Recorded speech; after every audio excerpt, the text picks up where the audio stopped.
ማርታ ሶሊያናን በጥፊ መታቻት። እንግዲህ ትናንትና ተንበርክካ ስለነበረ እሺ ስላላለቻት ዛሬ ደግሞ በጥፊ ልትመታት ነበር የቀጠረቻት ማለት ነው።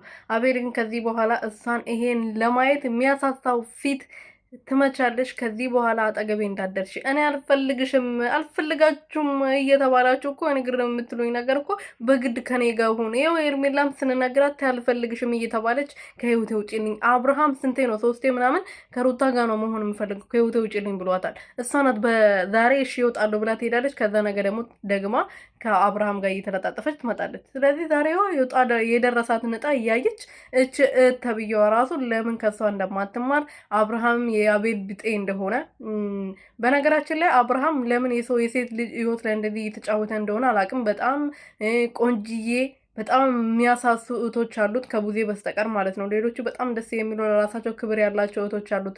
የተከበረች እናት አለው። ነገ ልጅ አለ፣ ሴት ልጅ ይወልዳል። ለምን ሴት ልጅ ላይ እንደዚህ ሊጫወት እንደፈለገ እኔ አላቅም። ፈጣሪ ልቦናውን ውስጠው የምር ማለት ነው። በጣም የሚያስጠላ ነገር ነው የሚያስተምረው። በፊትም እንደዛው ስንቋሙ በየቀኑ ይሄ ስራ ይቁም ብለን ስንናገር የነበረውን ነገር ነው በድጋሚ እንትን ሴት ቀይሮ ራሱን ስራ መልሶ እየሰራ ያለው ማለት ነው። ዛሬ ይዞ የመጣውን ነገር ነገም እንደዛው ሄርሜላም ሲያመጣ ዝሙት እያስተማረ ነው። እኛ አንፈልግም፣ ይሄ ስራ ምንም ትምህርት እየወሰድንበት አይደለም ብለን ስንናገር እሱን ምንም እኛ የምንናገረው ነገር ምንም አይሰማም እሱ ማለት ነው።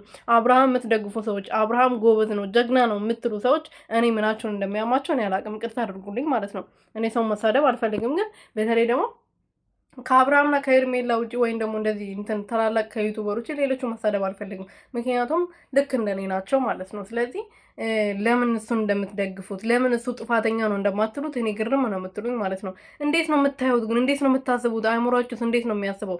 ምን አይነት ወንድ ነው ይሄ እንዴ?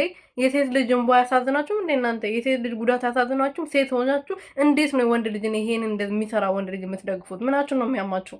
ጌታ ኧረ በስመ አብ ወወልድ አምላክ በጣም ነው የምታናዱት የምር ማለት ነው። እና ወደ ልቦናችሁ ተመለሱ እናንተ ራሱ። አብርሃም ሲጀምር ስለሚታይለት ቪዲዮ ላይክ ስለሚደረግለት ኮመንት ስለምንጻፍለት በዛው ተነስቶ ነው እንጂ አንድ ቪዲዮ ቢቀዘቅዝ አንድ ቪዲዮ ከ100,000 50,000 ቢገባ ከ200,000 100,000 ቢገባ ኖሮ ቀጥ ብሎ ያቆማት ነበር። ግን በየጊዜው እሱ በዞ በመጣው ነገር ይታይለታል። ለዛ ነው እንደዚህ የጊዜው አይዲያ ሳይቀይር የሚያስጠላ ነገር ትውልድን የሚያበላሽ ነገር ስንቱ ሰው ነው እስቲ ከአብርሃም መተት ምናምን ከተባለ በኋላ ስንቱ ሰው ነው እንደዛ እየሰራ ያለው? መልሳችሁ ደግሞ ልክ እርጉዝ ሲሆኑ ሚስታቸው ወደ ስራ እንደዚህ ተጣልተናል ተለያይተናል እያሉ ድራማ የሚሰሩ ስንት ዩቱበር አየን። እስቲ በደንብ አድርጋችሁ ግን መጀመሪያ ይህንን አይዲያ ያመጣው አብርሃም ነው። እና ሌሎቹም እንደዛው መጥፎ ነገር ነው እንጂ የሚማሩት ከአብርሃም አንድ ጥሩ ነገር የተማርነው ነገር የለም። አለቀ። ስለዚህ የምትደግፉ ሰዎች አረባካቸው ልቦና ግዙ።